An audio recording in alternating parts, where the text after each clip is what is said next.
നമസ്കാരം സാർ. ഈ നമസ്കാരം നിങ്ങൾക്ക് ആദ്യമായിട്ട് ആരാണ് പറഞ്ഞതെന്ന് അറിയോ? അറിയില്ല സാർ. അഥവാ അറിഞ്ഞ എനിക്കും കൂടി പറഞ്ഞു തരണേ. ശരി, അതൊക്കെ പോട്ടെ, നമുക്ക് ടോപ്പിക്കിലോട്ട് കിടക്കാം. Okay sir. നിന്റെയൊക്കെ മുഖത്ത് നോക്കി നീ എല്ലാം ഒരു ആണാണെന്ന് ചോദിച്ചാൽ നിനക്ക് ദേഷ്യം വന്നാൽ നീ ഒരു ആണേ അല്ല. സാർ, മുഖചാടൊക്കെ മാറുന്നു ദേഷ്യം വരുന്നത്? ഇല്ല സാർ, എനിക്ക് ദേഷ്യം വരുന്നില്ല. നിന്റെ എല്ലാം മുഖത്ത് നോക്കി നീ ഒരു ആണാണെന്ന് ചോദിച്ചിട്ട് നിന്റെ ദേഷ്യം വരുന്നില്ലെങ്കിൽ നീ ഒരു ആണല്ല. എന്താ എപ്പോഴും മാറ്റി പറഞ്ഞോണ്ടിരിക്കുന്ന? ഞാൻ പിന്നെ എന്തൊരു നീ എന്തൊരു ചെയ്യണമെന്ന് ഞാൻ പറഞ്ഞുതരാം. പണക്കാരനാവണം, പണക്കാരനായിട്ട് ജീവിക്കാൻ പറ്റി നല്ലോണം പൈസ ചെലവാക്കി. പൈസ ഇല്ലേ, അടുത്തോണ്ടെന്ന് കടം വാങ്ങി നീ ജീവിക്കും. അപ്പൊ ആ കടം വാങ്ങുന്ന പൈസ അടയ്ക്കാനോ?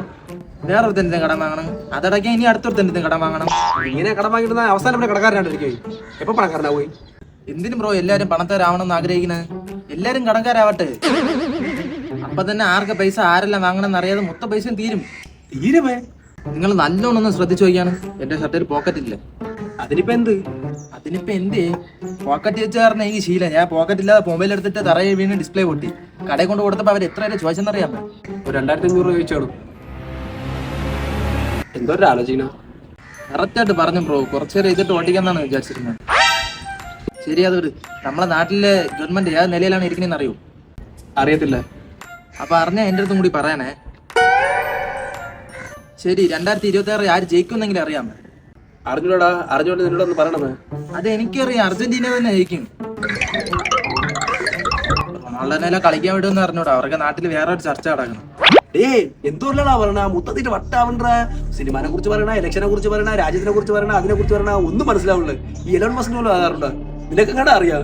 ബ്രോ, എനിക്ക് എല്ലാം അറിയാം ബ്രോ. എല്ലാം അറിയുന്ന എന്നെ കാണുമ്പോൾ നിങ്ങൾക്ക് എന്ത് ബ്രോ ഇത്ര കുശുമ്പ്? നിനക്ക് ഒന്നും അറിയില്ല. നീ അറിയാന്ന് പറഞ്ഞ് വിചാരിച്ചിട്ട് നീയാണ് സംസാരിക്കുന്നത്. നിനക്ക് ഒന്നും അറിഞ്ഞൂടാ. ആരുടെ ഇവനല്ല ഇന്റർവ്യൂ വിളിച്ചോന്ന്? സാർ, എന്തിനാ ശബ്ദം വെക്കുന്നത്? ചുമ്മാ ഇരിക്കും സാർ. വന്ന നേരത്തെ ചുമ്മാ അബദ്ധം അവന്റെ ഇഷ്ടത്തിന് സംസാരിച്ചോണ്ടിരിക്കണേ. സാർ, നോർമലായിട്ട് അവന്റെ സൗണ്ട് കേട്ടാൽ സൈക്കോനെ പോലെ തന്നെ ഇരിക്കും. ഞങ്ങൾ കുറച്ച് മ്യൂസിക്കും സൗണ്ടും എഫക്റ്റ് ഒക്കെ ആഡ് ചെയ്യുമ്പോൾ സൂപ്പർ ആയിട്ടിരിക്കും. ഇപ്പൊ ഇവൻ തന്നെയാണ് ട്രെൻഡിങ് ഇന്റർനെറ്റ് മൊത്തം. ബ്രോ, നമ്മൾ എവിടെയാ പറഞ്ഞു നിർത്തിയത്? നീ എവിടെ നിർത്തുന്നത് എനിക്കെങ്ങനെ അറിയാം? ആ, നിങ്ങൾ നേരത്തെ ചോദിച്ചില്ലേ എനിക്ക് എല്ലാം എങ്ങനെ അറിയാമെന്ന്. നിങ്ങൾക്ക് ആർക്ക് അറിഞ്ഞൂടാത്ത ഒരു കാര്യം ഞാൻ പറഞ്ഞുതരട്ടെ. പറയടാ. ഈച്ച സിനിമയിൽ ആ ഈച്ച ഒരു കാര്യം പറയണെന്ന്. അത് എടുത്ത രാജമൗലിക്ക് അറിഞ്ഞൂടാ. അത് എനിക്കറിയാം, ഞാൻ പറയട്ടെ. പറയടാ. ഇന്നലെ ഇന്റർവ്യൂ എടുത്തിട്ട് സമ്പാദിക്കണം എനിക്കൊരു ആവശ്യമില്ല. സോറി ബ്രോ, കുറച്ചേരം വെയിറ്റ് ചെയ്യപ്പോ ഇന്റർവ്യൂ എടുക്കാൻ വേറൊരാൾ വന്നിട്ടിരിക്കുന്നു. അതെല്ലാം കുഴപ്പമില്ല സാർ.